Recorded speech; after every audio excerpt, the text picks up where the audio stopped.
வணக்கம். இது தமிழ் வழி வேதியியல். புறப்பரப்பு வேதியியலில் வினைவேக மாற்ற கொள்கைகளில் இரண்டாவது கொள்கையான பரப்பு கவர்தல் கொள்கையை இந்த வீடியோவில் பார்க்க போகிறோம்.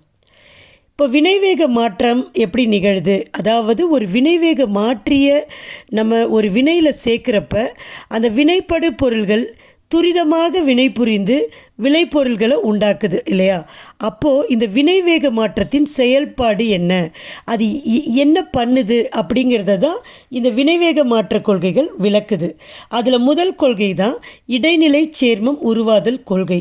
அந்த இடைநிலை சேர்மம் உருவாதல் கொள்கை என்ன சொல்லுது? ஒரு இடைநிலை சேர்மம் உருவாகி வினை நிகழுது அப்படின்னு சொல்லுது. ஆனாலும் கூட அந்த இடைநிலை சேர்மம் உருவாதல் கொள்கை ரெண்டு விஷயத்தை சொல்லலை. ஒன்று இந்த உயர்த்திகள், அதாவது வினைவேக மாற்றிகளின் செயல்திறனை அதிகமாக்குற பொருள்களுக்கு உயர்த்திகள்னு சொல்லுவோம். அந்த உயர்த்திகள் எப்படி செயல்படுதுன்றதையும் சொல்லலை. அதே மாதிரி வினைவேக மாற்றியின் நச்சுக்கள் இருக்குது.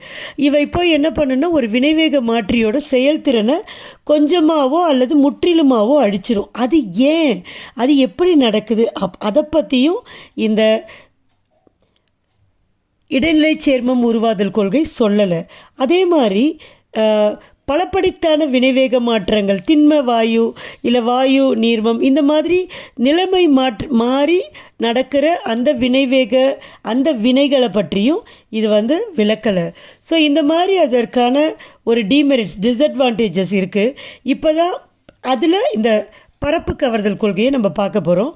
லாங்மியூர் அப்படிங்கிற ஒரு அறிஞர் என்ன பண்ணுறாருன்னா, அதாவது பலப்படித்தான வினைவேக மாற்றங்களை விளக்குறாரு. ஒரு வினைவேக மாற்றியோட பரப்பின் மீது இந்த வினைப்படு பொருள்கள் முதல்ல அப்சார்ப் ஆகுது, பரப்பு கவரப்படுது. அதுக்கப்புறம் வினை நிகழ்ந்து நமக்கு விளைபொருள்கள் கிடைக்குது. இப்போ இந்த வினை படுபொருள்கள் இந்த வினைவேக மாற்றியின் பரப்பின் மீது முதல்ல பரப்பு கவரப்படுதல்னால இந்த வினைவேக மாற்றியும் இந்த வினை படுபொருளும் தொடர்பில் இருக்குது. அதனால் இந்த வினைவேக மாற்றம்க்கு, அதாவது இந்த பலப்படித்தான வினைவேக மாற்றத்தை நம்ம இன்னொரு விதமாக எப்படி சொல்லலாம்னா தொடர்பு வினைவேக மாற்றம்னு சொல்லலாம். சரியா? இப்போ நம்ம பரப்பு கவர்தல் கொள்கை எப்படி என்ன சொல்லுது அப்படிங்கிறத நம்ம விரிவாக இப்போ பார்க்கலாம். சரியா? இந்த கொள்கையை நம்ம சிம்பிளாக சொல்லணும்னா ஃபஸ்ட்டு வினைப்படுபொருள்கள். சரியா? வினைப்படுபொருள்கள். இந்த வினைப்படுபொருள்கள் எங்கே போகுது? வினைவேக மாற்றியின் பரப்பின் மீது போகுது. வினைவேக மாற்றியோட பரப்பின் மீது போகுது. சரியா? அங்கே என்ன அது உண்டாக்குது? ஒரு கிளர்வு அணைவை தோற்றுவிக்குது. சரியா? அந்த கிளர்வு அணைவு என்னாகுது? சிதைந்து விளைபொருள்களை உண்டாக்குது. அவ்வளோதான். இதுதான் பரப்பு கவர் கொள்கை. ஆனால் அங்கே என்ன நடக்குது, அந்த பரப்பு கவர்தல் கொள்கையோட படிநிலைகள் என்ன அப்படின்றத நம்ம இப்போ பார்க்க போகிறோம். சரியா? ஸோ முதல் ஸ்டெப்பில் பார்த்திங்கன்னா இந்த வினைப்படு பொருள்கள், அந்த மூலக்கூறுகள் பார்த்திங்கன்னா அப்படியே மொத்தமாக அந்த வினை வேக மாற்றியோட பரப்பை நோக்கி வரும். இப்போ ஏபி அப்படின்னு வச்சுப்போமே, இதுதான். இது என்ன பண்ணும்? வினைவேக மாற்றியின் பரப்பை நோக்கி வரும். சரியா? இதுதான் ஃபஸ்ட்டு ஸ்டெப்பு.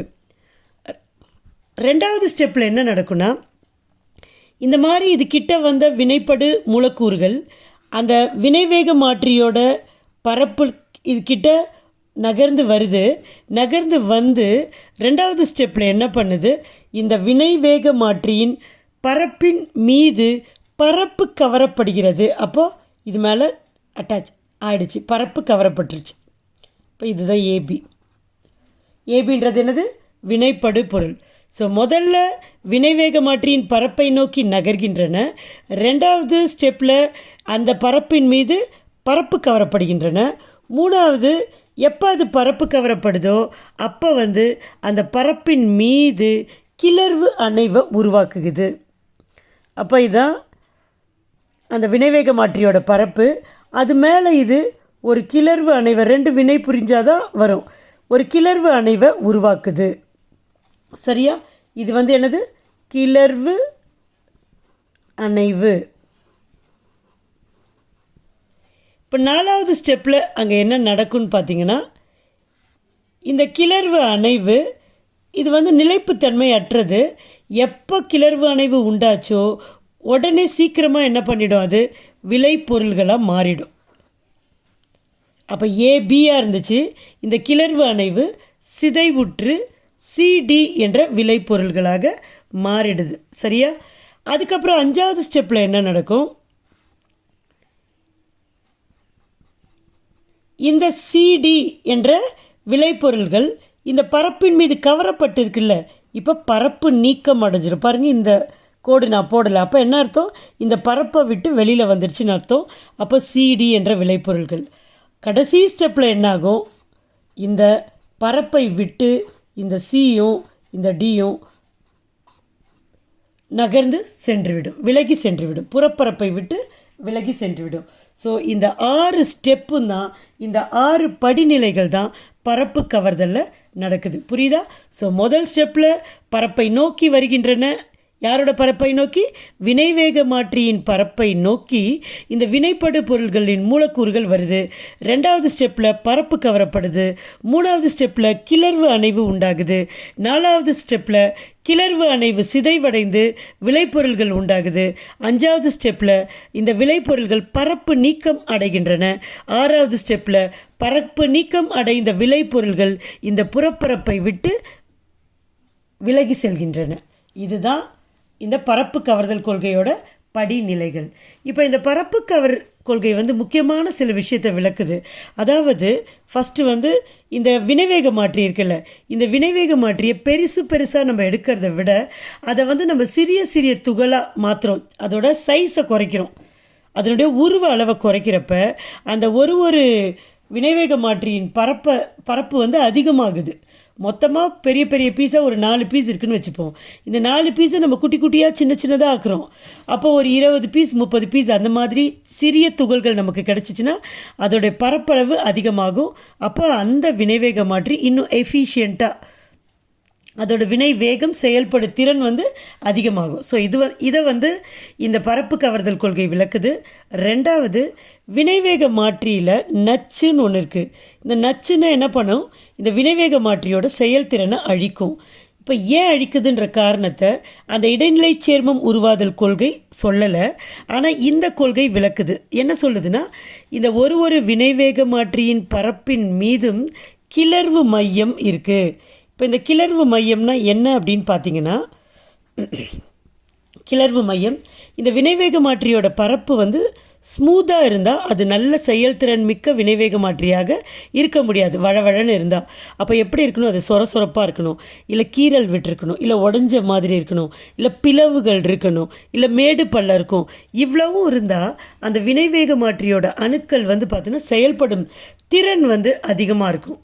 ஸோ அந்த கிளர்வு மையங்களை ஒரு நச்சுவை நம்ம சேர்க்குறப்ப அந்த கிளர்வு மையத்தில் அடைச்சிடுதான் இந்த நச்சு. அதனால் இந்த வினைவேக மாற்றியோட செயல்திறன் குறைஞ்சிடுது அப்படிங்கிறத இந்த கொள்கை விளக்குது. அதே மாதிரி வினைவேக மாற்றியின் உயர்த்திகள்னு இருக்குது. உயர்த்திகள்னால் ஒரு வினைவேக மாற்றியோட செயல்திறனை அதிகப்படுத்தும், இன்னும் நல்ல வினைவேக மாற்றியை ஃபங்க்ஷன் பண்ண வைக்கும். ஸோ அப்போ என்ன பண்ணுது உயர்த்தி அப்படின்னா, அந்த வினைவேக மாற்றியோட கிளர்வு மையங்களோட எண்ணிக்கையை இந்த உயர்த்தி போய் அதிகமாக்குது. அப்போ அந்த வினைவேக மாற்றி என்ன ஆகுது, இன்னும் செயல்திறன் அதிகமுடையதாக செயல்படுது. இதை எல்லாமே இந்த பரப்பு கவர்தல் கொள்கை நமக்கு விளக்குகிறது.